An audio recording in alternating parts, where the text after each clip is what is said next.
जय Hind friends, welcome back to our channel Gyaneshan classes. आज हम शुरू करने जा रहे हैं 10th क्लास का साइंस का फर्स्ट चैप्टर केमिस्ट्री का केमिकल रिएक्शंस एंड इक्वेशंस। इस चैप्टर को पढ़ाने से पहले मैं एक बार ये बताना चाहूंगा कि साइंस है क्या, साइंस क्या, पूरी स्टडीज ही क्या है, हम स्टडी क्या करते हैं। हम एक्चुअल में चेंजेस को स्टडी करते हैं। हम ह्यूमन बीइंग जो है उनके अंदर एक क्यूरियोसिटी है, एक उत्सुकता है कि वो जाने कि कौन सी चीज कैसे चेंज हो रही है। जब हम बिल्कुल ही जानवरों की तरह रहते थे, तब भी हमें जो है चेंजेस को स्टडी करने में मजा आता था। तब भी हम स्टडी करते थे कि कैसे जानवर जो है वो हमारे पे हमला करते हैं, हम उन्हें कैसे रोक सकते हैं, तब भी हम उनको स्टडी करते थे। तो ये जो स्टडी है ये आज से शुरू नहीं हुई। जब से हमारा ह्यूमन ब्रेन डेवलप होना शुरू हुआ तब से स्टडीज चलती रही। और स्टडी का सिंपल सा एक जो फॉर्मूला है वो ये है कि हम जितने भी चेंजेस हमारे ऑल अराउंड हो रहे हैं उनको स्टडी करते हैं। जो इकोनॉमिकल चेंजेस हो रहे हैं उनको हम इको में स्टडी करते हैं। जो हमारे अर्थ से और एनवायरमेंट से रिलेटेड चेंजेस हैं उनको हम एनवायरमेंटल साइंसेस में स्टडी करते हैं। जितने भी हमारे हिस्ट्री में चेंजेस हुए उनको हम हिस्ट्री में स्टडी करते हैं एंड सो ऑन। और ऐसे ही जो केमिकल चेंजेस हैं उनको हम केमिस्ट्री में स्टडी करते हैं, बायोलॉजिकल चेंजेस को हम बायो में स्टडी करते हैं और फिजिकल चेंजेस को हम फिजिक्स में स्टडी करते हैं। तो आज हम शुरू करने जा रहे हैं केमिस्ट्री का chapter chemical reactions and equations.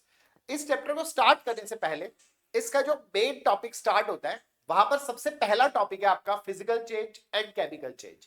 पहले मैं उसी को हाईलाइट करूंगा। वैसे ही जो फिजिकल चेंज और केमिकल चेंज वाला पॉइंट है इसमें से नॉर्मली सीबीएसई के अंदर क्वेश्चन टीचर्स नहीं पूछते हैं, बट लेकिन क्योंकि टॉपिक है तो हमें उसको स्टडी करना जरूरी है। तो क्या है हमारा physical change and chemical change? तो इसके लिए हम चेंजेस को दो पार्ट्स में डिवाइड कर देते हैं। चेंजेस को हमने दो पार्ट्स में डिवाइडेड कर दिया। एक चेंज है हमारा फिजिकल चेंज और एक है हमारा chemical change. Physical and chemical दो चेंजेस के बारे में हम स्टडी कर रहे हैं। वैसे तो बहुत सारे चेंजेस होते हैं, बायोलॉजिकल भी होते हैं, मैंने आपको पहले बताया, historical changes, economical changes.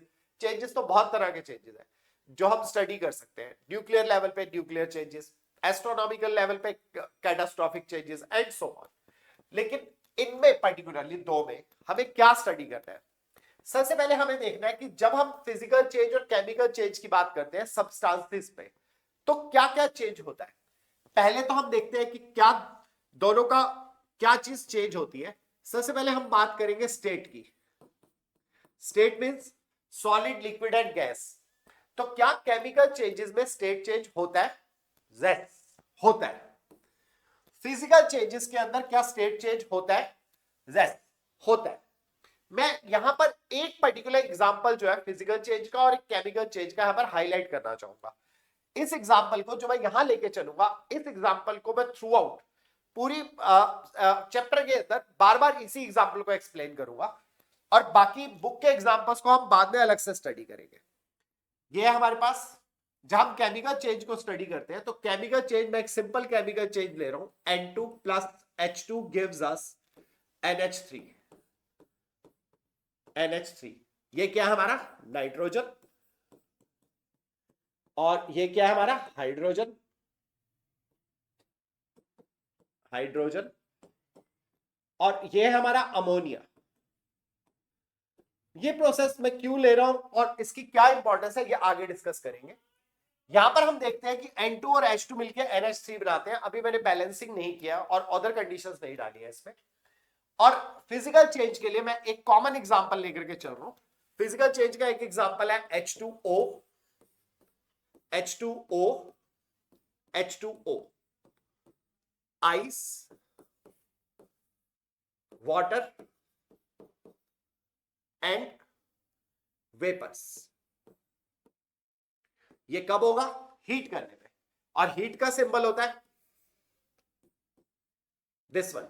This symbol is for heating. गर्म करने में जब हम गर्म करते हैं आइस को, जब हम गर्म करते हैं तो आइस वाटर में कन्वर्ट हो जाती है और वाटर वेपर्स में कन्वर्ट हो जाता है।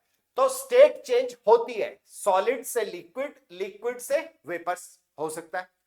ऐसे ही इसमें भी जो स्टेट्स है वो चेंज होती है। वैसे तो यार तीनों ही गैसेस है बाय चांस, पर लेकिन इसमें भी स्टेट चेंज होता है, तो दोनों में ही स्टेट का चेंज होता है। सेकंड देखते हैं हम क्या चेंज हो सकता है। सेकंड चेंज है कलर चेंज। सेकंड है कलर। क्या कलर का चेंज होता है? केमिकल में तो श्योर होता है। इसके एग्जांपल्स हम करेंगे आगे। आयरन सल्फेट और कॉपर को जब रिएक्ट करवाएंगे तो आयरन सल्फेट का कलर चेंज हो जाएगा, कॉपर का कलर चेंज हो जाएगा। ऐसे कलर का चेंज फिजिकल प्रोसेसेस में भी होता है। पर्टिकुलरली इस प्रोसेस में नहीं कह सकते, लेकिन बहुत से प्रोसेसेस में कलर का चेंज होता है। नेक्स्ट हम कर रहे हैं, कलर के बाद है हमारा evolution of gas. Evolution of gas, कि गैस इवॉल्व होती है नहीं होती? इसमें तो होती है, पक्का होती है। इसमें एवोल्यूशन ऑफ गैस, यस, इसमें भी एवोल्यूशन ऑफ गैस होता है। इसमें भी गैसेस निकल सकती हैं। कुछ प्रोसेसेस ऐसे हैं फिजिकल प्रोसेसेस जिनमें गैस निकलती है। अब कॉमन एग्जांपल इसका फिजिकल प्रोसेसेस के अंदर अगर हम एवोल्यूशन ऑफ गैस को स्टडी करें, यहां तो हम एवोल्यूशन ऑफ गैस को स्टडी कर सकते हैं कैल्शियम कार्बोनेट में से जब कार्बन डाइऑक्साइड निकलती है। ऐसे ही यहां पर एवोल्यूशन ऑफ गैस में जैसे कि आपने अपनी बॉटल के अंदर जो भी आपकी सोडा वाटर की या पेप्सी की या कैंपा की जो भी बॉटल है, जब उनको खोलते हो तो उनमें से गैस निकलती है, CO2।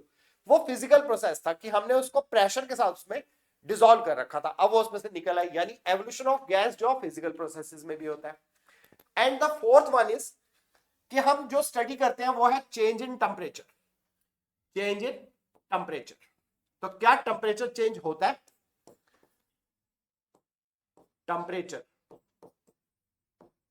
Temperature change chemical processes में होता है। फिजिकल प्रोसेस में टेम्परेचर का चेंज यस होता है। फिजिकल प्रोसेस में सिंपल, अगर मान लो मैं एक आयरन के पीस को धूप में रख देता हूं, तो आयरन का पीस क्या होगा? आफ्टर सम टाइम गर्म हो जाएगा, हीटअप हो गया। हीटअप हो गया यानी उसमें टेम्परेचर चेंज हो गया, but this is a physical process. और ऐसे ही आप अभी हम टेम्परेचर का चेंज करेंगे कि केमिकल प्रोसेस में टेम्परेचर चेंज होता है वो कैसे होगा। टेम्परेचर हाई भी हो सकता है, टेम्परेचर लो भी हो सकता है।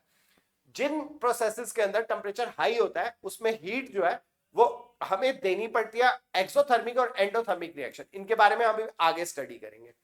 तो ये चारों चीजें, स्टेट का चेंज, कलर का चेंज, एवोल्यूशन ऑफ गैस और टेम्परेचर, चारों के चारों दोनों में ही चेंज होते हैं। तो फिर फिजिकल और केमिकल प्रोसेस को आप अलग अलग डिस्टिंग्विश कैसे करेंगे? तो फिजिकल और केमिकल प्रोसेस में जो चीज चेंज नहीं होती, जो केमिकल में चेंज होती है और फिजिकल में चेंज नहीं होती, वो चीज है, वो है हमारा chemical identity. Chemical identity of the substance. Chemical identity of the substance. किसी सब्सटेंस की केमिकल आइडेंटिटी चेंज होगी या नहीं होगी, यह डिपेंड करता है हमारे फिजिकल और केमिकल में। फिजिकल में ये चेंज नहीं होगी, सेम रहेगी। केमिकल में फिजिकल आइडेंटिटी चेंज हो जाएगी, जैसे कि हमने अपने इस वाले एग्जांपल में किया। यहां पर हम देखते हैं वाटर का आइस का फॉर्मूला H2O, वाटर का फॉर्मूला H2O, वेपर्स का फॉर्मूला H2O, तीनों ही H2O थे, यानी केमिकल आइडेंटिटी चेंज नहीं हुई। और अगर हम अपने इस वाले प्रोसेस पे आते हैं, यहां पर हम देखते हैं कि इस गैस की प्रॉपर्टीज थी, नाइट्रोजन गैस है, H2 हमारी हाइड्रोजन गैस है, लेकिन इन दोनों को मिलाने से, कुछ कंडीशंस लगाने से हमारे पास एक नई गैस बन गई, दैट इज अमोनिया। अमोनिया की प्रॉपर्टीज इंटायरली N2 और H2 से बिल्कुल डिफरेंट हो जाएंगी। जितनी भी प्रॉपर्टीज होंगी NH3 की, वो इन दोनों से अलग होंगी। तो इसका मतलब क्या है? केमिकल आइडेंटिटी ऑफ N2 और H2 चेंज हो गई। किसमें चेंज हो गई? केमिकल आइडेंटिटी ऑफ NH3 में चेंज हो गई। तो हम फिजिकल और केमिकल चेंज का बड़ा ब्रॉड डिफरेंस ये है कि हमारी जो chemical identity of the substance है वो फिजिकल प्रोसेस में चेंज नहीं होती और केमिकल प्रोसेस में वो चेंज हो जाती है। नेक्स्ट, नाउ, तो सबसे पहले हमारे पास डेफिनेशन है केमिकल रिएक्शंस की। ऐसे रिएक्शंस जो केमिस्ट्री के अंदर होते हैं, केमिस्ट्री में भी होने वाले रिएक्शंस की बहुत सारी टाइप्स हैं। हमें दो तरह के रिएक्शंस जो समझ आने चाहिए। एक जो नॉर्मल लेबोरेटरी के अंदर परफॉर्म होते हैं या केमिस्ट्री से रिलेटेड है, एक ऐसे रिएक्शन जो लिविंग बॉडीज के अंदर होते हैं और केमिकल रिएक्शन होते हैं। उन रिएक्शंस को हम कहते हैं बायोकेमिकल रिएक्शंस। उन रिएक्शंस को हम कहते हैं बायोकेमिकल रिएक्शंस, जिसके दो एग्जांपल हमें जरूर करने हैं। फर्स्ट एग्जांपल है हमारा photosynthesis, and second example is respiration. ये दो एग्जाम्पल ऐसे हैं जो हमारे लिविंग बॉडी के अंदर होते हैं. प्लांट्स में फोटोसिंथेसिस और रेस्पिरेशन दोनों होता है, और बाकी ह्यूमन बींग्स में या एनिमल्स में सब में रेस्पिरेशन तो होता ही है. तो रेस्पिरेशन भी एक केमिकल प्रोसेस है जो लिविंग बॉडी के अंदर होता है, और फोटोसिंथेसिस भी एक केमिकल प्रोसेस है जो कि लिविंग बॉडी के अंदर होता है. इन दोनों तरह के रिएक्शंस को, ऐसे के रिएक्शंस जो लिविंग बॉडीज के अंदर होते हैं, उन्हें हम कहते हैं बायोकेमिकल रिएक्शंस. तो सबसे पहले हम केमिकल रिएक्शन की डेफिनेशन कर रहे हैं. केमिकल रिएक्शन की डेफिनेशन है the process in which a new substance और सब्सटेंसेस में भी, कि सब्सटेंस भी हो सकते हैं, एक से ज्यादा सब्सटेंस भी बन सकते हैं. जैसे हमने अभी किया था N2 + H2 NH3, एक ही सब्सटेंस बना था, ज्यादा भी बन सकते हैं. Substances with new properties. Properties कौन सी? फिजिकल और केमिकल दोनों प्रॉपर्टीज. और आइडेंटिटी, यहां पर दोनों तरह की प्रॉपर्टीज होंगी, फिजिकल एंड केमिकल, दोनों ही प्रॉपर्टीज की बात की जाएगी. Are formed when to or more substances react together. जब दो या दो से ज्यादा सब्सटेंसेस रिएक्ट करते हैं, कभी कभी सिंगल सब्सटेंस भी हो सकता है, टू और मोर, और सिंगल सब्सटेंस भी हो सकता है. कोई सिंगल सब्सटेंस, जैसे कैल्शियम कार्बोनेट को आपने हीट किया, कैल्शियम ऑक्साइड, कार्बन डाइऑक्साइड बन जाएगा, वो ब्रेक हो गया, तो सिंगल सब्सटेंस भी हो सकता है. आर रिएक्ट टुगेदर, वो रिएक्ट करते हैं और न्यू सब्सटेंसेस फॉर्म होते हैं. तो ये हमारी केमिकल रिएक्शन की डेफिनेशन है. इसका एग्जांपल, जैसे अभी हमने एक एग्जांपल लिया था, N2 + H2 gives us NH3. This process is known as Haber's process. इस प्रोसेस को धीरे धीरे मैं मॉडिफाई करता जाऊंगा. ये आपकी बुक में इसका नाम नहीं है, बड़ी क्लास में जाकर के आप सीखोगे. इस प्रोसेस की एक बहुत बड़ी इंपॉर्टेंस है. मेरे को आप चैप्टर के एंड तक सोच के बताएंगे कि इसकी क्या इंपॉर्टेंस है, वो आप मुझे नीचे कमेंट बॉक्स में बता सकते हैं. तो हैबर्स प्रोसेस की क्या इंपॉर्टेंस है, क्यों इसको इतनी इंपॉर्टेंस दी जाती है, ये मैं चैप्टर के एंड में बताऊंगा. तो हैबर्स प्रोसेस एक इंपॉर्टेंट प्रोसेस है जिसमें कि दो सब्सटेंसेस मिलकर एक नया सब्सटेंस बना रहे हैं. बैलेंसिंग मैंने यहां भी नहीं किया और कंडीशंस अप्लाइड यहां भी नहीं लिखी. And another example is H2 + O2 gives us H2O. ये भी एक इंपॉर्टेंट रिएक्शन है जो कि हमें अभी स्टडी करना है, और इसकी भी कंडीशंस मैं नहीं लिख रहा हूं. यहां पर आप देख सकते हैं कि ये क्या था हमारे पास, गैस, ये भी गैस, लेकिन H2O क्या है, ये हमारे पास लिक्विड की फॉर्म में आ गया, वाटर, जो कि हमारे पास लिक्विड की फॉर्म है, लिक्विड, ये हमारे पास लिक्विड की फॉर्म आ गई. तो हमारे पास दो गैसेस से एक लिक्विड, यानी चेंज ऑफ स्टेट हो गया. तो चेंज ऑफ स्टेट भी हमें यहां पर मिल सकता है. तो ये चेंज ऑफ स्टेट का हमारे पास एक एग्जांपल है. आगे चल रहे हैं. नेक्स्ट इज, जहां हम किसी केमिकल रिएक्शंस को लिखना चाहते हैं किसी केमिकल इक्वेशन की फॉर्म में, तो हम कैसे लिखते हैं. उससे पहले मैं आपको केमिकल इक्वेशन की डेफिनेशन देना चाहूंगा. केमिकल इक्वेशन क्या है? केमिकल इक्वेशन क्या है? जब भी किसी केमिकल रिएक्शन को हम शॉर्ट फॉर्म में लिखते हैं तो वो हमारा कहलाता है केमिकल इक्वेशन. तो केमिकल इक्वेशन की डेफिनेशन रहेगी इसकी, केमिकल इक्वेशन. केमिकल इक्वेशन की डेफिनेशन है writing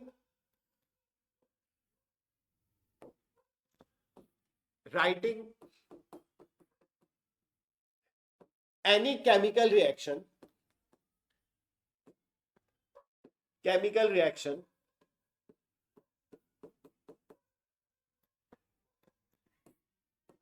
in shorthand means short notes की फॉर्म में उसको लिखना, शॉर्ट हैंड में लिखना. In short hand with the help of symbols and signs.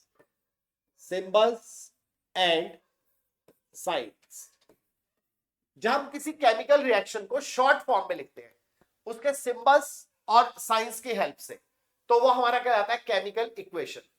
जैसे फॉर एग्जांपल, अगर मैं पीछे वापस चल रहा हूं अपने उसी एग्जांपल पे, H2 + O2 H2O.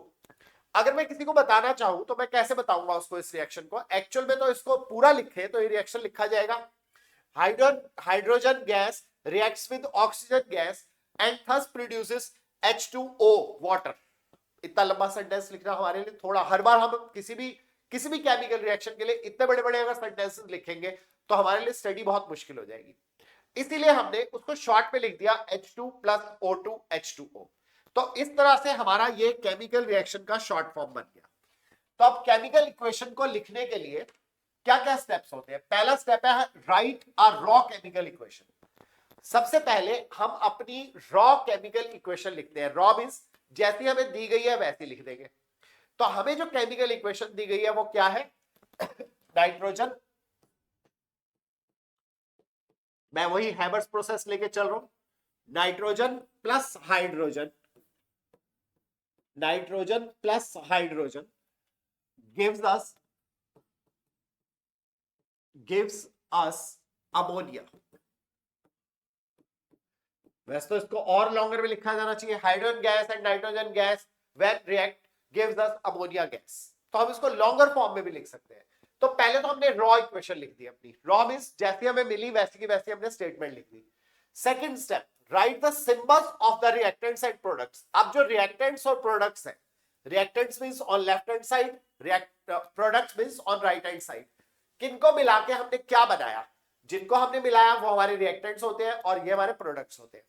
लेकिन ऐसा कोई हार्ड एंड फास्ट रूल नहीं है कि ये रिएक्टेंट ये प्रोडक्ट्स हैं। बड़ी क्लास में आप सीखेंगे जो रिएक्शन रिवर्सिबल होते हैं, यानी कि जो रिएक्शन प्रोडक्ट से रिएक्टेंट्स की तरफ भी आ सकते हैं, तब रिएक्टेंट ये वाली साइड रिएक्टेंट हो जाएगी और ये हमारे प्रोडक्ट्स हो जाएंगे। N2 प्लस H2, ये जो हैबर्स प्रोसेस हम कर रहे हैं ये एक रिवर्सिबल प्रोसेस है, यानी कि जैसे जैसे नाइट्रोजन और हाइड्रोजन मिलकर अमोनिया बनाते हैं, सिमिलरली अमोनिया ब्रेक करके नाइट्रोजन और हाइड्रोजन भी बना देता है, तब ये रिएक्टेंट हो जाएगा और दोनों प्रोडक्ट हो जाएंगे। लेकिन अभी फिलहाल हम सिर्फ अपने फॉरवर्ड रिएक्शन को ही लेके चल रहे हैं। Forward means N2 plus H2 gives us ammonia. अब हम इनके रिएक्टेंट्स के और उनके सिंबल्स डालेंगे। नाइट्रोजन का सिंबल क्या है हमारे पास? N2। हाइड्रोजन का सिंबल क्या है हमारे पास? H2। बीच में लगा देंगे plus, because these are reacted. Gives us के लिए हम लगाते हैं एरो, और साथ में हम यहां पे बन जाएगा अमोनिया। अमोनिया का फॉर्मूला है NH3। अब ये फॉर्मूला बनाया कैसे गया अमोनिया का? तो अगर आप 9th क्लास में वापस जाएंगे तो 9th क्लास में अगर आपको याद हो तो अमोनिया की एन की जो हमारी एन की वो थी वैलेंसी थी, एन की वैलेंसी क्या थी हमारी? 3, और हाइड्रोजन की वैलेंसी क्या थी हमारी? 1। तो हमने क्रॉस किया, 1 एन के नीचे लिखेंगे और 3 इसके नीचे लिखेंगे, तो हमारे पास NH3 बन गया। 1 लिखने की जरूरत नहीं होती है, तो हमारा अमोनिया का फॉर्मूला बन गया NH3। ये हम 9th क्लास से करके आए हैं ऑलरेडी। तो इस तरह से हमने रिएक्टेंट्स और प्रोडक्ट्स के सिंबल्स डाल दिए। फिर हम लिखेंगे right the physical state of the reactant and product. अब हम रिएक्टेंट्स और प्रोडक्ट्स की फिजिकल स्टेट लिखेंगे। फिजिकल स्टेट मींस वो किस फॉर्म में मिल रहे हैं, सॉलिड है, लिक्विड है, गैस है। तो हम यहां पर N2 नाइट्रोजन किस फॉर्म में हमारे पास? नाइट्रोजन जो है वो हमारे पास है N2 plus H2 gives ammonia, और ये तीनों बाई चांस हमारे पास तीनों के तीनों हमारे पास गैसियस है। तो गैस के लिए हमारा सिंबल होता है G, G एंड G। तीनों के तीनों हमारे पास गैसेस है। मैं एक बार फिजिकल स्टेट्स के सिंबल्स जो है वो अलग से आपको लिख के बता रहा हूं। अगर गैस होगी कोई तो हम गैस के लिए यूज करेंगे G, सॉलिड के लिए हम यूज करेंगे S, लिक्विड के लिए हम यूज करेंगे L, प्रेसिपिटेट क्या होता है हमारा? प्रेसिपिटेट होता है पाउडर सा बन जाता है जब किसी रिएक्शन में नीचे जब पाउडर बैठ जाता है, या फिर हम जब उसको छानते हैं तो जो हमारा फिल्टर पेपर है उसके अंदर जो पाउडर आ जाता है वो प्रेसिपिटेट कहलाता है। इसको हम शॉर्ट में PPT कहते हैं, तो ब्रैकेट में हम PPT ही लिखते हैं कई बार। PPT मींस प्रेसिपिटेट, और इसकी जगह इसका सिंबल भी आ जाता है। कभी कभी हम इसको डाउनवर्ड एरो से शो करते हैं। गैस को भी कई बार हम अपवर्ड एरो से शो करते हैं, लेकिन अपवर्ड एरो से कब शो करते हैं? जब वो रिएक्शन में से निकल के बाहर जा रही है। जब गैस रिएक्शन में से निकल करके बाहर जा रही होती है तो हम उसको अपवर्ड एरो से भी शो कर देते हैं। इसके बाद है हमारा सिंबल में हमारे पास आता है सॉलिड, लिक्विड, गैस। एक और चीज हमारे पास आती है जिसको हम कहते हैं कंसंट्रेटेड।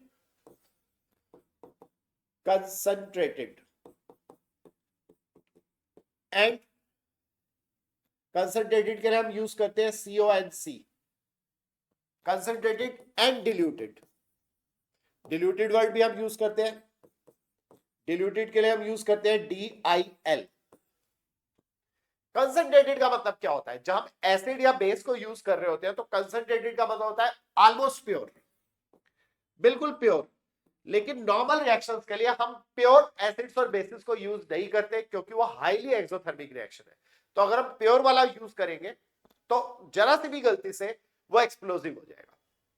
तो नॉर्मली हम कंसंट्रेटेड फॉर्म नहीं लेते, बट लेकिन कुछ रिएक्शंस को कराने के लिए हमें कंसंट्रेटेड की ही जरूरत पड़ती है, तो उनके ब्रैकेट में हम लिख देते हैं कंसंट्रेटेड। और डिल्यूटेड का मतलब होता है mixed with water, mixed with water. जब हम उनको पानी का सोल्यूशन बना के यूज करते हैं, मिक्स्ड विद वाटर, और ये सोल्यूशन हमारा 5% तक हो सकता है। ये सोल्यूशन हमारा 0.5 से लेकर के 5% तक का हो सकता है। आपको ये डेटा याद रखने की जरूरत नहीं है, but you should know diluted means mixed with water. Normally हम डिल्यूटेड का ही यूज करते हैं। तो डिल्यूटेड और liquid, liquid means pure liquid, diluted means mixed with water. ये सोल्यूशन ऑफ वाटर है डिल्यूटेड, लेकिन लिक्विड है तो वो प्योर लिक्विड होगा, ठीक है, सिंगल लिक्विड की बात होगी। तो ये हमारे सिंबल्स की लिस्ट है, तो हम अकॉर्डिंगली सिंबल्स जो है वो लगा देते हैं कि कौन से सिंबल जो है हमारे वर्क करेंगे। तो सिंबल्स के बाद नेक्स्ट है हमारा, पहले हमने सबसे पहले रॉ इक्वेशन लिखी, उनके सिंबल, उनके हमने सिंबल्स डाल दिए। सिंबल्स के बाद उनकी स्टेट्स डाल दी। स्टेट्स के जो सिंबल्स है वो मैंने आपको दे ही दिया ऑलरेडी, ये स्टेट्स के सिंबल है, किस स्टेट के लिए हम क्या यूज करेंगे। उसके बाद है हमारा बैलेंस द केमिकल इक्वेशन। अब हम केमिकल इक्वेशन को बैलेंस करेंगे, ये सबसे इंपॉर्टेंट काम है। जैसे कि हमने किया, दो रिएक्शन किया हमने अभी तक, N2 plus H2 gives us NH3, NH3। ये भी हमारे पास गैस है, ये भी हमारे पास गैस है, और ये भी हमारे पास गैस है। अब बैलेंसिंग क्या करती है? बैलेंसिंग अगर हम देखें तो यहां N कितने हैं? 2, यहां N कितना है? 1, यहां H कितने हैं? 2, और यहां H कितना है? 3। तो बैलेंस तो नहीं है ना ये। तो इसके लिए हम क्या करेंगे, पहले हम H को बैलेंस करते हैं, क्योंकि H एक साइड 3 है, एक साइड 2 है। तो 3 और 2 को बैलेंस करने के लिए जो यहां का मल्टीपल है वो यहां लगा देते हैं। तो ये कितना हो गया? 3 2 जा 6। तो हाइड्रोजन को अगेन 6 करने के लिए यहां 2 लगा देते हैं, तो 2 3 जा कितना हो गया? 6। अब लेकिन उसकी वजह से नाइट्रोजन कितने हो गए? ट्वाइस। तो नाइट्रोजन तो ट्वाइस ही है। दोबारा चेक कर लेते हैं, N2 हाइड्रोजन कितने हैं? 3 2 जा 6, हाइड्रोजन 3 2 जा 6। तो इस तरह से हमारा ये बैलेंस हो गया। इसके बाद है हमारा right the condition applied on the chemical reactions. अब हम इसके जो हमारे पास हमारे इसके वो है कंडीशंस अप्लाइड, वो एरो के ऊपर लिखेंगे।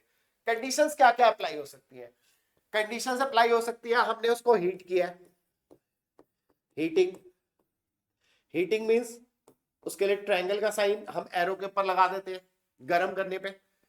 प्रेशर हो सकता है उस रिएक्शन को करने के लिए हमने प्रेशर भी क्रिएट किया हो। प्रेशर को हम ATM में लिखते हैं, एटमॉस्फेरिक प्रेशर। पास्कल्स में नहीं लिखते हैं, नॉर्मली एटमॉस्फेरिक में लिखते हैं। या हम कोई कैटलिस्ट यूज कर रहे हैं, मतलब कई बार हम रिएक्शन को फॉरवर्ड करने के लिए, रिएक्शन को फास्ट करने के लिए कुछ केमिकल सब्सटेंसेस का यूज करते हैं जिन्हें हम कहते हैं कैटलिस्ट। अब इसकी डेफिनेशन फिर से समझाऊंगा। तो ये जो हमारी कंडीशंस है, और इसके अलावा अगर हम कुछ और भी यूज कर रहे हैं, जैसे कि हमने जैसे हम फोटोसिंथेसिस में क्लोरोफिल का यूज करेंगे, वो हम एरो के ऊपर लिखेंगे। हमने कौन सी कंडीशंस इस रिएक्शन को चलाने के लिए, करने के लिए अप्लाई करी थी। तो हमारे एरो के ऊपर हम ये सारे सिंबल लिख सकते हैं। हम ये हीटिंग लिख सकते हैं, प्रेशर का ATM लिख सकते हैं, कैटालिस्ट जो भी हम यूज कर रहे हैं वो लिख सकते हैं। इस रिएक्शन में जो हमने यहां किया है, इसकी कंडीशंस अप्लाइड में हमारे पास सब कुछ है। N2 प्लस H2, ये भी गैस है, ये भी गैस है, एरो, और यहां 2NH3 है, ये भी गैस है। एक्चुअली मैंने ये रिएक्शन इसलिए लिया था क्योंकि इसमें सभी कुछ है। इसमें हमें हीट भी करना पड़ता है और हमें ATM कुछ प्रेशर भी देना पड़ता है। मैंने यह प्रेशर की वैल्यू नहीं डाली और कितना हीट करना है वो भी नहीं डाला, क्योंकि ये हमारे लिए इतना इंपॉर्टेंट नहीं है कि कितना, बट लेकिन यह कंडीशंस होती है। हाँ, यहाँ कैटलिस्ट में जरूर बताऊंगा कौन सा यूज होता है। यहाँ कैटलिस्ट यूज होता है Fe, iron. Iron catalyst use होता है। आयरन कैटलिस्ट से सिर्फ नाइट्रोजन और हाइड्रोजन से अमोनिया बनेगी, वापस अमोनिया से नाइट्रोजन और हाइड्रोजन नहीं बनेगा। हम क्योंकि बैकवर्ड रिएक्शन को रोकना चाहते हैं, स्लो डाउन करना चाहते हैं, तो उसके लिए फॉरवर्ड रिएक्शन के रेट को बढ़ाने के लिए हम उसमें आयरन कैटलिस्ट का यूज करते हैं। तो ये हमारा हैबर्स प्रोसेस में अप्लाइड कंडीशन हमने इसके ऊपर लिख दी। फोटोसिंथेसिस में करेंगे तो हम उसमें पिगमेंट का नाम लिखेंगे, क्लोरोफिल का यूज हुआ है एंड सो ऑन, अलग अलग कंडीशंस को लिखा जाएगा। हीटिंग में हीटिंग का सिंबल हमारा ट्रायंगल है, प्रेशर के लिए हम बस सिर्फ जितने भी एटमॉस्फेरिक प्रेशर हम डाल रहे हैं उतना लिख देंगे। नेक्स्ट, कैटलिस्ट की डेफिनेशन। कैटलिस्ट केमिकल सब्सटेंस है which affects the rate of reaction. जब हम कभी किसी केमिकल रिएक्शन को फास्ट करना चाहे या स्लो करना चाहे तो हम उसमें कैटलिस्ट डाल देते हैं। कैटलिस्ट एक ऐसा सब्सटेंस होता है जो कि रेट ऑफ रिएक्शन को घटा या बढ़ा देता है without taking part in the chemical reaction, without taking part in the chemical reaction. ये केमिकल रिएक्शन में खुद कोई पार्टिसिपेट नहीं करता, ये केमिकल रिएक्शन में खुद पार्टिसिपेट नहीं करता है, जैसा आप इसको डालोगे वैसे ही मिल जाएगा। जैसे प्रीवियस में हमने क्या किया, प्रीवियस में हमने आयरन का यूज किया, इस आयरन को हम जब बाद में हमारा रिएक्शन हो जाएगा तो आयरन हमें एज इट इज मिल जाएगा। अब इसने यहां किया क्या, आयरन क्या करता है, नाइट्रोजन और हाइड्रोजन का अगर आप बीकर में डाल दोगे तो वो जल्दी जल्दी नहीं टकराएगी, लेकिन आयरन जो है इन दोनों में से किसी एक को कैप्चर कर लेगा अपने सरफेस के ऊपर, तो दूसरी गैस के लिए अटैक करना इजी हो जाएगा, तो रिएक्शन रेट फास्टर हो जाएगा। तो ऐसे जो हमारे कैटलिस्ट होते हैं जो रिएक्शन को फास्टर कर देते हैं, इनको हम कहते हैं positive catalyst. Positive catalyst, positive catalyst तो जो फास्ट कर देते हैं। और इसका एग्जांपल अभी अभी मैंने आयरन आपको दिया ही है हैबर्स प्रोसेस में, ठीक है। और नेगेटिव कैटलिस्ट, नेगेटिव कैटलिस्ट होते हैं हमारे नेगेटिव कैटलिस्ट, नेगेटिव कैटलिस्ट वो होते हैं जो रेट ऑफ रिएक्शन को स्लोअर कर देते हैं। इसका एग्जांपल मैं आपको दूंगा, बेकिंग सोडा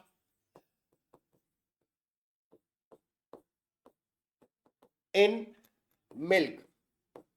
कभी आपने सोचा है कि जो मिल्कमैन होता है वो सुबह सुबह 4-5 बजे अपनी गाय भैंस का दूध निकाल लेता है, फिर वो उनको कंटेनर्स में भरता है, फिर वो बाय ट्रेन बाय बस कहीं जाकर के किसी और सिटी में दूध देता है, उसका दूध 8-10 बजे तक बिकता रहता है, वो दूध खराब नहीं होता।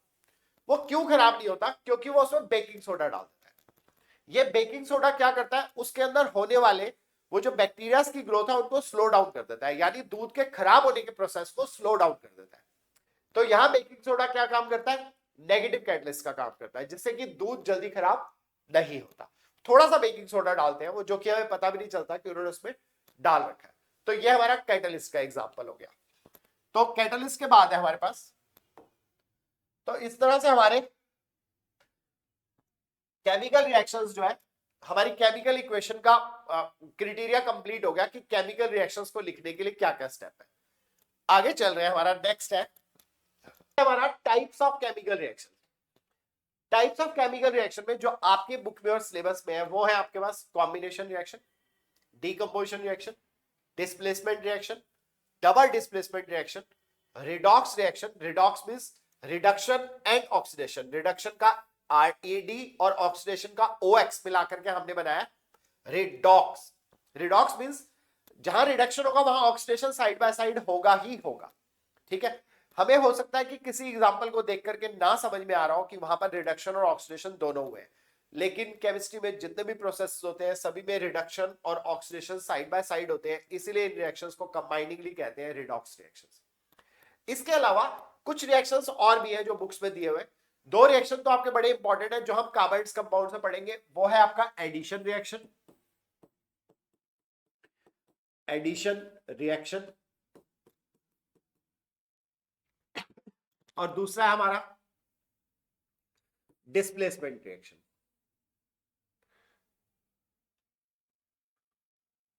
Substitution reaction, substitution reaction, displacement reaction हम ऑलरेडी इसमें कर चुके हैं। एक्चुअल में जो सब्स्टिट्यूशन रिएक्शन है ये भी हमारा डिस्प्लेसमेंट रिएक्शन की ही टाइप है, ये भी हमारा डिस्प्लेसमेंट रिएक्शन की ही टाइप है, लेकिन हम इसको अलग से सब्स्टिट्यूशन रिएक्शन के नाम से स्टडी करते हैं। कहां पर? कार्बाइड्स कंपाउंड्स में। इसके अलावा एक और टाइप है जिसको हम बोलते हैं precipitation reaction. Precipitation reaction, precipitation reaction कौन से होते हैं? जिनमें पीपीटी फॉर्म होता है, पाउडर बन जाता है।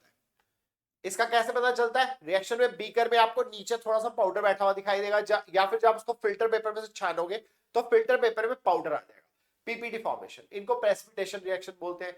इनको भी हम आगे के चैप्टर्स में स्टडी करेंगे। और इसके अलावा जो हमें करना है, दो जो हमें करने हैं वो है एक्सोथर्मिक एंड एंडोथर्मिक रिएक्शन। जो टेम्परेचर से रिलेटेड है, हमारे टेम्परेचर या हीट से रिलेटेड जो रिएक्शंस है उनको हम एक्सोथर्मिक और एंडोथर्मिक बोलते हैं। एक्सोथर्मिक और एंडोथर्मिक। एंडोथर्मिक इनके एग्जांपल्स मैं अभी आगे दूंगा। एक्सोथर्मिक, और इनको हम थर्मल रिएक्शन से बोल देते हैं कभी कभी। एक्सोथर्मिक होते हैं जब हम रिएक्टेंट्स को प्रोडक्ट्स में कन्वर्ट करते हैं तो प्रोडक्ट्स के साथ प्लस हीट भी निकलती है, यानी यहां पर टेम्परेचर राइज होता है। टेम्परेचर या हीट बढ़ जाएंगे, टेम्परेचर या हीट राइज करेगा, बढ़ जाएगा। एंडोथर्मिक में इनको कराने के लिए आपको रिएक्टेंट्स के साथ हीट देनी पड़ेगी। जब रिएक्टेंट्स को हीट देंगे, गर्म करेंगे इनको, तो ये प्रोडक्ट्स में कन्वर्ट होंगे, तब ये प्रोडक्ट्स में कन्वर्ट होंगे। ठीक है, यानी इसमें हीट और टेम्परेचर क्या होंगे? कम हो जाएंगे, यानी बीकर ठंडा होने लगेगा। एग्जांपल अभी आपको आगे बताऊंगा मैं इसका टेम्परेचर लोअर हो जाएगा। तो हीट या टेम्परेचर जब कम होते हैं तो हम कहते हैं कि एंडोथर्मिक है। कभी कभी ऐसा होता है किसी रिएक्शन को शुरू कराने के लिए हमें पहले हीट देनी पड़ती है थोड़ी सी, लेकिन जो हीट निकलती है वो ज्यादा अमाउंट में निकलती है। तो हमने थोड़ी हीट दी लेकिन ज्यादा हीट निकल आई, तो नेट क्या है? नेट हीट बाहर निकली है ना, तो वो एक्सोथर्मिक रिएक्शन ही कहलाएगा। तो कंफ्यूज होने की जरूरत नहीं है। कभी कभी बच्चे कहते हैं कि सर तीली जला के तो स्टार्ट किया था ना। स्टार्ट किया था हमने, स्टार्ट करते कभी कभी थोड़ी सी हीट दी थी, लेकिन बाद में बहुत ज्यादा हीट निकल आई, तो उस रिएक्शन को भी हम, जब हमारे पास निकली हुई हीट दी हुई हीट से ज्यादा होगी, तो वो भी एक्सोथर्मिक रिएक्शन ही होगा। एग्जांपल्स हम आगे करेंगे। नेक्स्ट हमारे पास सबसे पहले है कॉम्बिनेशन रिएक्शन की डेफिनेशन। कॉम्बिनेशन रिएक्शन होता है two or more compounds, two elements or compounds combined to form new compound. Two or more भी हो सकता है, टू से ज्यादा भी हो सकते हैं, थ्री भी हो सकते हैं, फोर भी हो सकता है, लेकिन फोर वाले बहुत कम स्टेप्स हैं, तीन वाले तो है हमारे पास कुछ है।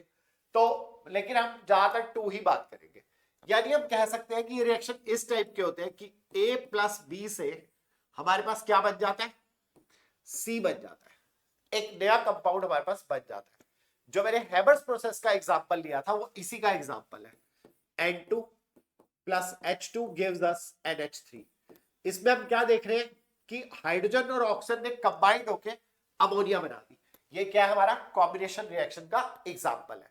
और एग्जांपल्स एनसीईआरटी में दिए हुए। हम रिएक्शंस के लिए अलग से पूरी एक क्लास करेंगे जिसमें हम पूरी बुक के रिएक्शंस को बहुत अच्छी तरह से एक्सप्लेन करेंगे। वो क्लास आपके लिए बहुत ज्यादा इंपॉर्टेंट है, क्योंकि जो केमिस्ट्री आपकी है 20-22 नंबर की केमिस्ट्री जो आपको सीबीएसई के अंदर दी जाती है, उसके अंदर आपको जो एग्जांपल्स है, वो अगर आपको ये रिएक्शंस पूरी तरह से आते हैं तो समझिए कि आपके 8 से 10 नंबर पक्के हो जाते हैं। क्योंकि कुछ रिएक्शन तो वो डायरेक्ट पूछते हैं और कुछ रिएक्शंस आप एग्जांपल्स में लिखते हैं। तो रिएक्शंस के लिए हम अलग से पूरी की पूरी क्लास लेंगे जिसमें हम सिर्फ सारे रिएक्शंस को ही एक्सप्लेन करेंगे, लेकिन चैप्टर के बीच में भी जो रिएक्शन इंपॉर्टेंट है वो साथ साथ स्टडी करते हुए चलेंगे। Next type of the reaction chemical reaction is, ये उसका उल्टा है, decomposition reaction. One compound breaks into two or more elements. जब एक या एक से ज्यादा कंपाउंड कईयों में ब्रेक हो जाता है, जब ए से बी प्लस सी बन जाता है, तो इसे हम कहते हैं decomposition reactions. Decomposition reaction broadly आपके तीन टाइप्स के हैं। डीकंपोजिशन रिएक्शन आपके ब्रॉडली तीन टाइप्स के हैं। जब आप किसी चीज को ब्रेक करते हो तो यहां आपको एनर्जी देनी पड़ती है किसी फॉर्म में, तभी तो ब्रेक होगी। कोई चीज अपने आप थोड़ी ब्रेक हो जाएगी। तो ये एनर्जी अगर आप हीट की फॉर्म में देते हो तो ये कहलाता है thermal decomposition. Thermal decomposition, thermal decomposition. अगर आप यही एनर्जी हीट की जगह पर, अगर आप हीट की जगह पर इसको देते हो इलेक्ट्रिसिटी की फॉर्म में, इलेक्ट्रिसिटी, अगर आप इलेक्ट्रिसिटी की फॉर्म में देते हो तो ये कहलाता है आपका इलेक्ट्रोलाइटिक डीकंपोजिशन। ये आपका कहलाता है इलेक्ट्रोलाइटिक डीकंपोजिशन। और यही एनर्जी हो सकता है आप हीट की फॉर्म में दे रहे हैं, गर्म कर रहे हैं इसको, हो सकता है आप इसको इलेक्ट्रिसिटी दे रहे हैं, और या फिर आप इसकी जगह पर लाइट भी यूज कर रहे होते हैं। कभी कभी कभी कभी हम सनलाइट को या लाइट को एज एनर्जी यूज करते हैं, तब ये हमारे कहलाते हैं फोटोकेमिकल डीकंपोजिशंस। फोटोकेमिकल डीकंपोजिशन, ये कहलाते हैं हमारे फोटोकेमिकल डीकंपोजिशंस। इनके एग्जांपल वन बाय वन बता रहा हूं मैं आपको कि थर्मल डीकंपोजिशन हीट देके कैसे डीकंपोज करेंगे, फिर हम इलेक्ट्रिसिटी देके कैसे डीकंपोज करेंगे, और लाइट यानी कि सनलाइट या कुछ ऐसा देकर के कैसे डीकंपोज करेंगे। इनके एग्जांपल्स करने जा रहे हैं। थर्मल डीकंपोजिशन का एग्जांपल, थर्मल डीकंपोजिशन का हमारा बड़ा कॉमन सा एक एग्जांपल है जो कि आपको बहुत अच्छी तरह से याद भी होना चाहिए। थर्मल डीकंपोजिशन मैंने आपको बताया क्या होता है। जब हम हीट से ब्रेक करते हैं CaCO3 कैल्शियम कार्बोनेट, जिसे हम लाइमस्टोन भी कहते हैं, CaCO3 लाइमस्टोन, इसको हम कैल्शियम कार्बोनेट भी बोलते हैं, कैल्शियम कार्बोनेट। ये हम कैल्शियम कार्बोनेट ले रहे हैं। जब हम इसको हीट करते हैं तो ये हमारा ब्रेक कर जाता है CaO प्लस CO2। ये एक बड़ा इंपॉर्टेंट रिएक्शन है, इसे आपको अच्छी तरह से रट्टा मारना है क्योंकि ये रिएक्शन आपका बहुत बार यूज होगा। कहां यूज होगा उसकी बात हम आगे करेंगे, क्योंकि ये रिएक्शन हमें आगे रिएक्शंस के साथ रिलेट करना है। तो यहां पर हमारे पास बन जाता है कैल्शियम ऑक्साइड, जिसे हम बोलते हैं quick line, quick line calcium oxide.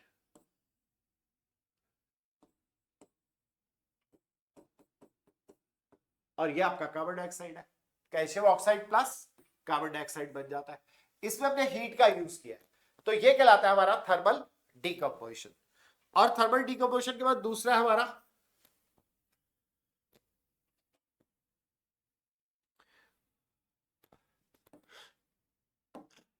Electrolytic decomposition.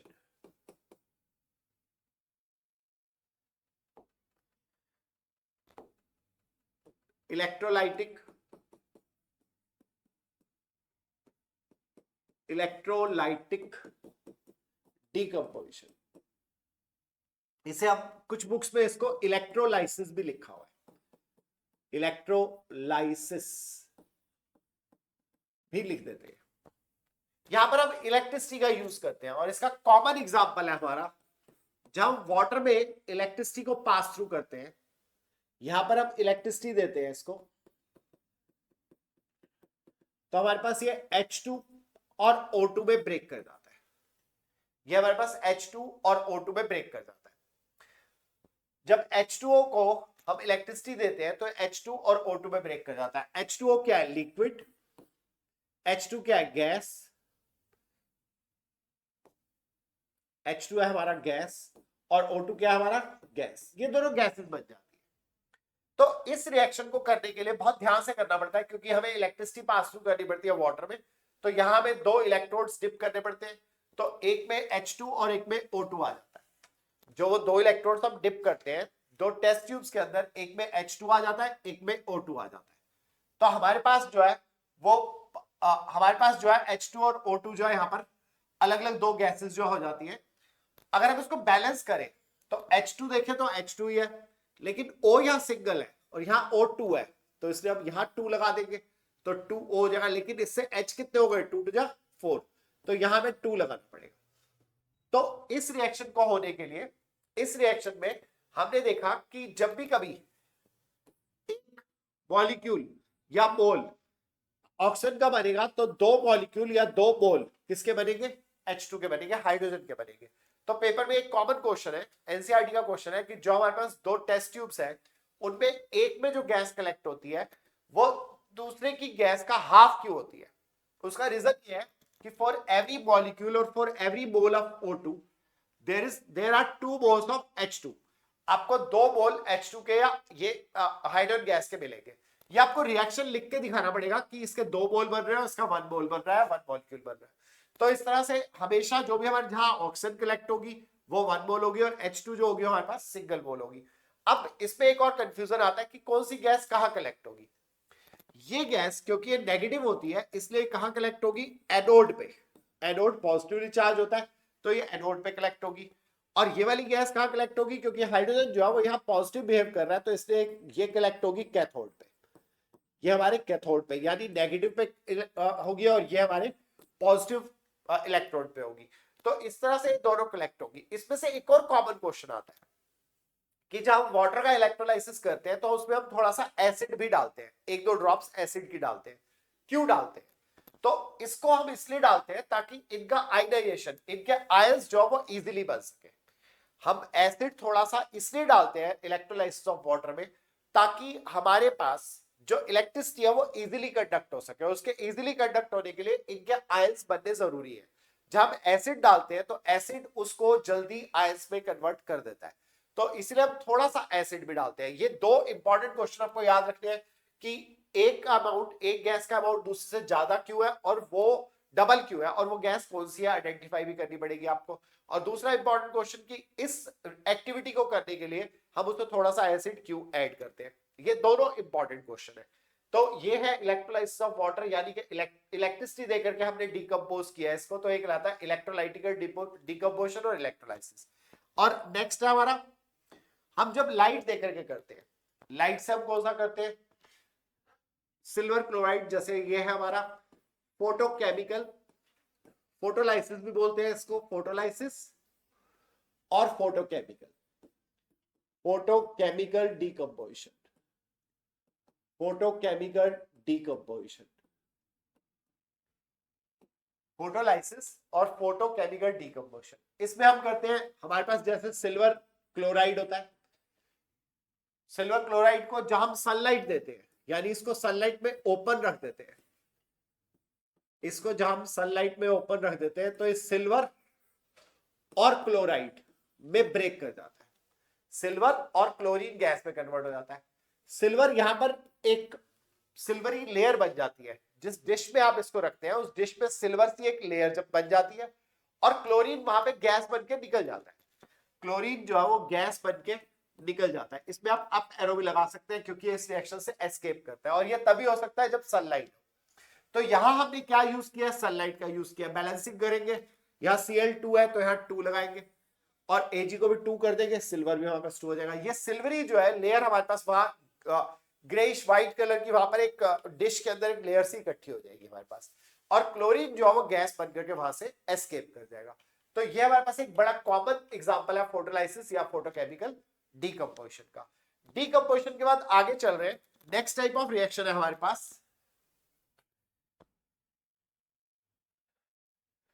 Displacement reaction. Displacement reactions वो होते हैं जिसमें कि एक एलिमेंट दूसरे एलिमेंट को डिस्प्लेस करता है यानी हटा देता है। हटा कैसे देता है, पहले एक जनरल उससे समझ लेते हैं रॉ इक्वेशन से। मान लो मेरे पास ए बी एक कंपाउंड है और मैं इसको सी कंपाउंड के साथ रिएक्ट करवाता हूं। यहां पर सी जो है वो ए से ज्यादा रिएक्टिव है, सी जो है वो ए से ज्यादा रिएक्टिव है, तो सी उसका एनायनिक पार्ट यानी कि बी उससे छीन लेगा। छीन लेगा तो क्या बन जाएगा, ये हमारे पास ये बन जाएगा हमारे पास ए प्लस सी बी, ए प्लस सी बी बन जाएगा। तो यहां पर बी जो है वो डिस्प्लेस होकर कहां चला गया, सी के पास चला गया। इसे कहते हैं डिस्प्लेसमेंट रिएक्शन। यहां पर ये बड़ी इंपॉर्टेंट बात है कि मोर रिएक्टिव एलिमेंट, कि ज्यादा रिएक्टिव एलिमेंट जो है वो लेस रिएक्टिव वाले से उसके एलिमेंट को छीन लेगा, उसके कंपेनियन को, उसके पार्टनर को, उसके एनायनिक पार्ट को छीन लेगा। अब हम ये कैसे पता लगाएंगे कि कौन सा मोर रिएक्टिव है और कौन सा लेस रिएक्टिव है, उसके लिए हमें जो है रिएक्टिविटी सीरीज दी गई है जो कि एनसीईआरटी के अंदर दी गई है हमारे metals and non metals chapters के अंदर। तो रिएक्टिविटी सीरीज है हमारे पास। ये रिएक्टिविटी सीरीज जो हमें करनी है वो ये है।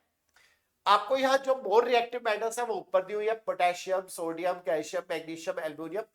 और जो मॉडरेट रिएक्टिव है वो है जिंक, आयरन, लेड, कॉपर। और जो हमारे पास बिल्कुल ही जो बिल्कुल भी रिएक्टिव नहीं है, बहुत ही कम, ऑलमोस्ट फ्री स्टेट वाली है, वो है हमारे पास सिल्वर एंड गोल्ड। ये हमारे पास लास्ट की वाली है। तो अब इनको याद करने का तरीका, ये निमोनिक्स है। हमारी पीपीटी जो है वो नीचे आपको मिल जाएगी, हमारे कमेंट बॉक्स के अंदर मिल जाएगी और हमारे डिस्क्रिप्शन बॉक्स में मिल जाएगी आपको। तो वहां से आप इस पीपीटी का निमोनिक भी याद कर सकते हैं। जो इसका निमोनिक है, इसका निमोनिक हमें याद करना बड़ा जरूरी है, क्योंकि ये सीरीज अगर आपको याद नहीं है तो आप वहां पेपर में कंफ्यूज हो जाएंगे कि कौन सी ज्यादा रिएक्टिव है और कौन सी लेस रिएक्टिव मेटल है। तो उसके लिए आपको ये इस तरह से याद करना है।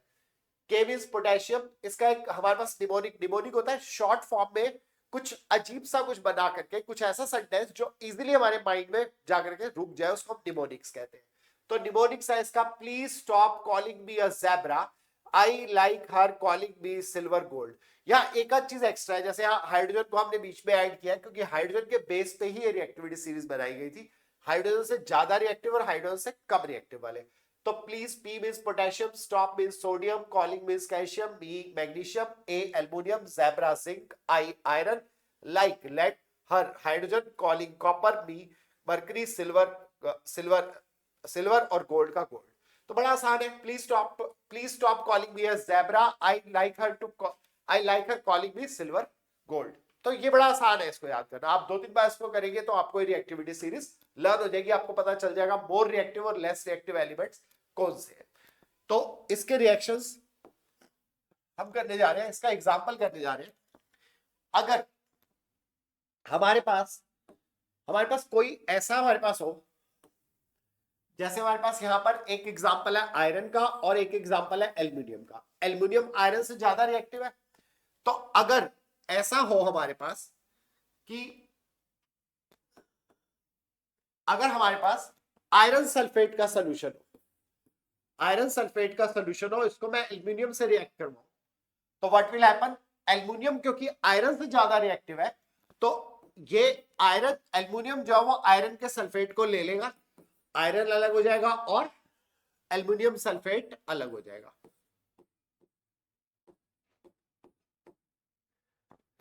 यहां पर हमारे पास एल्युमिनियम जो है वो आयरन से उसका सल्फेट छीन लेगा या ले लेगा। क्यों? क्योंकि एल्युमिनियम आयरन से ज्यादा रिएक्टिव है, जो हम रिएक्टिविटी सीरीज में देख चुके हैं। बैलेंसिंग करेंगे, यहां हमने सल्फेट की वैलेंसी 2 एल्युमिनियम के नीचे लिखी है, एल्युमिनियम की वैलेंसी 3 सल्फेट के नीचे लिखी है। तो बैलेंसिंग करने के लिए एल्युमिनियम के साथ 2 लगाएंगे और सल्फेट के साथ हमें 3 चाहिए, तो यहाँ 3 लगाना पड़ेगा हमें, तो आयरन भी 3 हो जाएगा, तो आयरन भी 3 हो गया हमारे पास। तो इस तरह से हमारा ये बन जाएगा। अब ये जब बनेगा, आयरन सल्फेट जो है सोल्यूशन है, सोल्यूशन मींस ये हमारे पास लिक्विड था, और एल्युमिनियम क्या है हमारे पास, ये सॉलिड था। जब ये रिएक्शन होगा तो आयरन जो है वो सॉलिड में कन्वर्ट होना शुरू हो जाएगा, इसकी लेयर बननी शुरू हो जाएगी, और एल्युमिनियम सल्फेट का सोल्यूशन बन जाएगा, यानी ये लिक्विड हो जाएगा। और ये लिक्विड्स नॉर्मली हम डिल्यूटेड फॉर्म में ही लेते हैं, थोड़ा बहुत वाटर के साथ मिक्स करके ही लेते हैं। तो इस तरह से इसका सोल्यूशन बनना शुरू हो जाएगा, और इसमें कलर चेंज भी होंगे। कलर चेंज को हमारी जो लॉन्ग वाली क्लास होगी सिर्फ केमिकल रिएक्शंस की, उनमें हम आपको लर्न करवाएंगे कि कौन सा कलर कब चेंज होगा। तो ये कॉमन एग्जांपल है हमारा डिस्प्लेसमेंट रिएक्शन का। इसके बाद वो वाले रिएक्शंस आते हैं जहां पर कि डबल डिस्प्लेसमेंट होता है, यानी कि दोनों ही आपस में एक दूसरे को अपना साथी दे देते हैं, अदल बदल कर लेते हैं। अदल बदल कैसे करते हैं? ये डबल डिस्प्लेसमेंट, इसे हम कहते हैं double displacement. Two compounds exchange their ions to form new compounds. जब वो दोनों आपस में अपना आयन एक्सचेंज करते हैं या अपने कंपेनियन को एक्सचेंज करते हैं, तो उसे हम कहते हैं double displacement. And insoluble salt में बी प्रोड्यूस्ड, इसमें आपका पीपीटी बन जाता है, प्रेसिपिटेट। तो हम इसको पीपीटी रिएक्शन भी बोल देते हैं, प्रेसिपिटेट रिएक्शन भी बोल देते हैं। नॉर्मली इसमें पीपीटी बन के नीचे बैठ जाता है। इसका कॉमन एग्जांपल जो है हमारे पास, पहले मैं इसका एक रॉ इक्वेशन लिख रहा हूं। मान लो आपके पास ए बी एक रिएक्शन, एक कंपाउंड है, और एक्स वाई एक कंपाउंड है। ये दोनों, ये अपना बी इसको दे देगा और ये अपना वाई इसको दे देगा। तो हमारे पास क्या बन जाएगा, ए एक्स प्लस बी वाई, ए एक्स प्लस बी वाई। इस तरह से इन दोनों ने अपने आयन को एक्सचेंज कर लिया, इसे हम कहते हैं डबल डिस्प्लेसमेंट रिएक्शन। इसका एग्जांपल करने जा रहे हैं। इसका एग्जांपल है हमारे पास सोडियम सल्फेट, सल्फेट की वैलेंसी 2 इसके नीचे और इसकी वैलेंसी इसके नीचे। Sodium sulphate reacts with barium chloride। यहां बेरियम की वैलेंसी 2 होती है जो क्लोरीन के नीचे लिखेंगे, क्लोरीन की 1 होती है जो बेरियम के नीचे लिखने की जरूरत नहीं है। ये क्या बन गया हमारा barium chloride which gives us, ये अपने आयन एक्सचेंज करेंगे, यानी सोडियम अपना सल्फेट बेरियम को दे देगा और बेरियम अपना क्लोराइड सोडियम को दे देगा। तो हमारे पास बन जाएगा सोडियम क्लोराइड, सोडियम की वैलेंसी भी 1, क्लोराइड की वैलेंसी भी 1, तो हमें 1 1 ही रहेगा और बेरियम और सल्फेट आपस में कंबाइंड हो जाएंगे, तो हमारे पास बन जाएगा बेरियम सल्फेट। ये वैसे हमारे पास जो बेरियम सल्फेट बनेगा ये तो हमारे पास लिक्विड फॉर्म में रहेगा, लेकिन सोडियम क्लोराइड क्या है, कॉमन साल्ट क्या हो जाएगा, पीपीटी की फॉर्म में नीचे बैठ जाएगा। तो ये हमारे पास प्रेसिपिटेट रिएक्शन का एक कॉमन एग्जांपल है। तो हमारे पास ये जो हमारे पास बन जाएगा, हमारे पास इस तरह से NaCl और BaSO4 बन गया। NaCl को बैलेंस करेंगे तो हमारे पास यहाँ ट्वाइस आ जाएगा, 2 NaCl plus BaSO4 barium sulphate. तो यहाँ पर आयन एक्सचेंज हुआ है, दोनों ने एक्सचेंज किया, इसलिए इसे कहते हैं double displacement reaction. Next type of reaction है redox reaction, a reaction in which both oxidation and reduction takes place। जब दोनों ही होंगे, ऑक्सीडेशन भी होगा और रिडक्शन भी होगा। ऑक्सीडेशन क्या है और रिडक्शन क्या है, इनको हम बेसिक लेवल पे समझेंगे, अपर लेवल से नहीं, 11th के लेवल से नहीं समझेंगे, जहां पर कि हमें इलेक्ट्रॉन देने और लेने की देने के बारे में बताया जाता है। यहां हम सिंपल समझने की कोशिश करेंगे। जब किसी चीज में ऑक्सीजन ऐड होती है,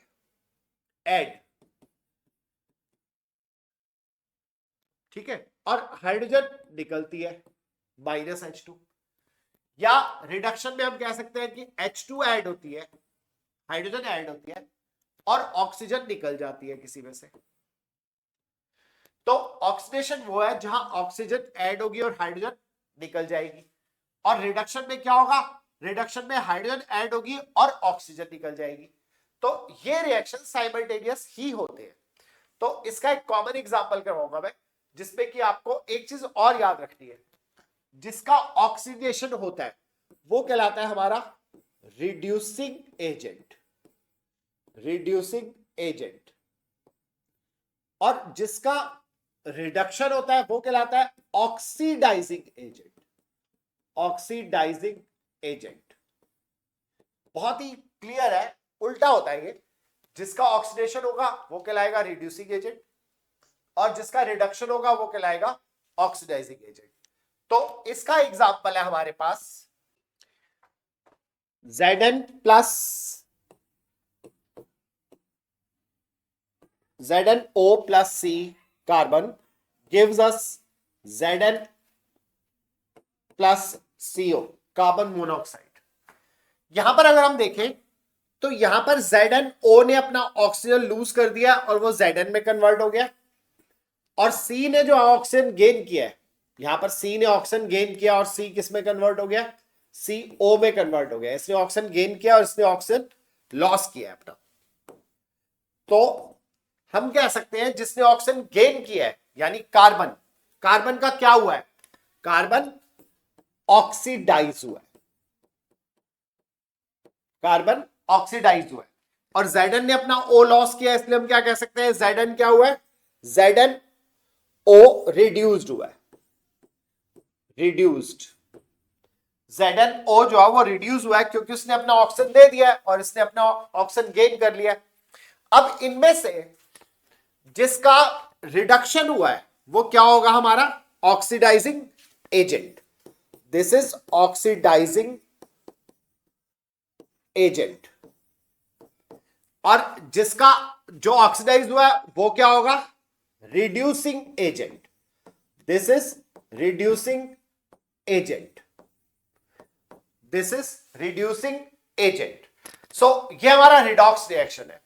और बहुत सारे एग्जांपल्स हैं, मैंने पहले ही कहा कि जो रिएक्शंस हैं उनके लिए हम अलग से एक क्लास करेंगे, उसके लिए हम अलग से एक वीडियो पूरी बनाएंगे जिसमें हम सिर्फ केमिकल रिएक्शंस को ही डिस्कस करेंगे, तो उनमें हम और डिटेल्ड रिएक्शंस करेंगे। Going towards the last topic of the class, that is corrosion and rancidity. Corrosion बड़ा सिंपल सा है, छोटी क्लासेस से आप पढ़ते हैं, जंग लगना। कोरोजन जो है वो सिर्फ खाली आयरन का नहीं होता, और दूसरी मेटल्स का भी होता है। जितनी भी मेटल्स जब भी कभी उनको एयर और वाटर यानी कि ह्यूमिडिटी, थोड़ा बहुत पानी मिल जाए, नमी, ह्यूमिडिटी कुछ भी मिल जाए, थोड़ा सा मिल जाए, और साथ में उनको एयर मिल जाए। एयर का मतलब यह है कि उस एयर में से वो ऑक्सीजन को भी यूज कर सकते हैं, कार्बन डाइऑक्साइड को भी यूज कर सकते हैं, सल्फर को भी यूज कर सकते हैं। इसकी डिटेल कोरोजन किस किस मेटल का कैसे कैसे होता है वो हमारा metals and non metals chapter में आएगा, वहां पर हम इसको और डिटेल में डिस्कस करेंगे। फिलहाल के लिए हमें कोरोजन की सिर्फ डेफिनेशन मालूम होनी चाहिए।